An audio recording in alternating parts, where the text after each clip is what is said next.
Good afternoon.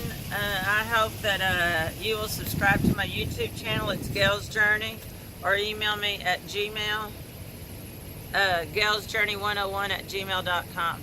So I'm at a dead-end street, and just appreciate the small things in life, like the trees, the wind blowing through the trees, and nature in itself.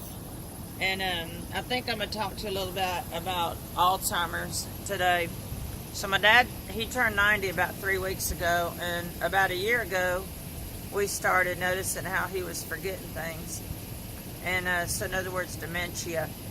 The hard part is not really those on the outside, but the person living with him, because his short-term memory is not good, which means that if I go over there 5 times a day, it's like I haven't even been at all.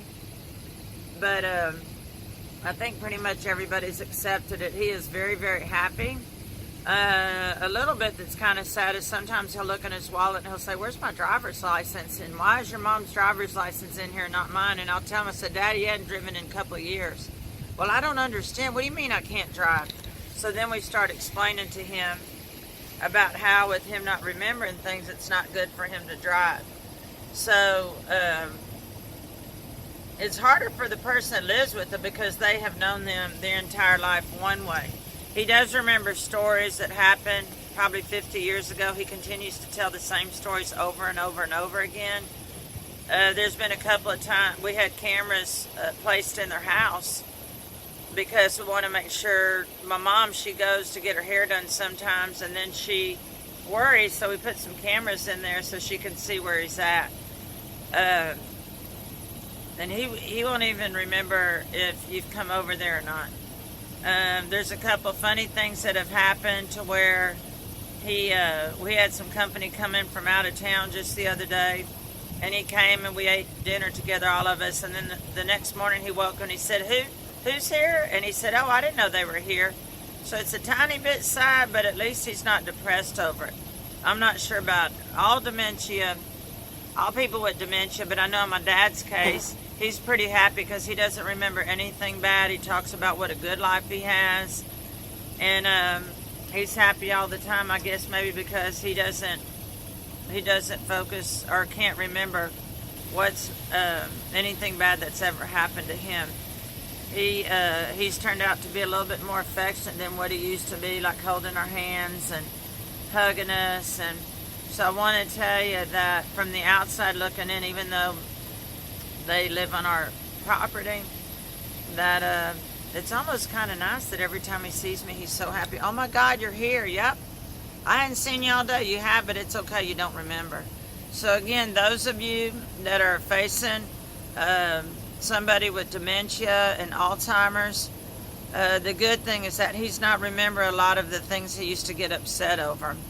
And the sad is he can't remember if you've done things or not, like recently, his short-term memory.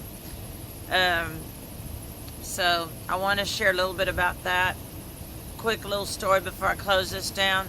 So my oldest one that has Asperger's and dysgraphia, he's taking a math class that's about, he just can't do math. He's not ever done math, and he still can't do math.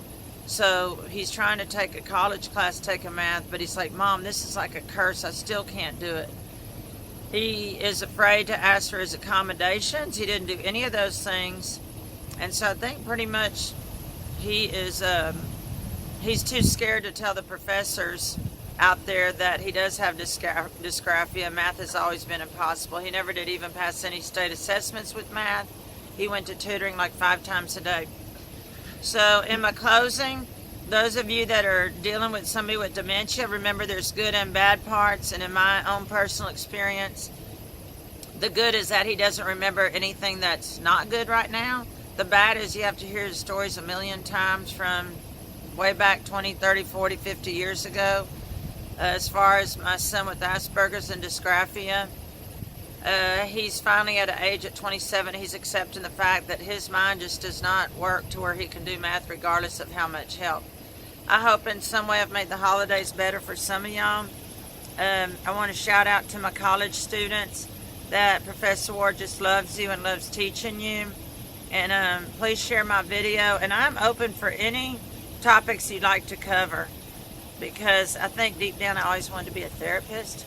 So here I am, Gail's Journey on YouTube. Email me with any questions whatsoever. And I think in the future I'm going to bring in a couple of guest speakers, and we're just going to start some conversations on about how to survive life. How can we do it? How can we find some coaches that can help us work through some difficult problems, but yet discover on our own what works for us. So I'm out of here.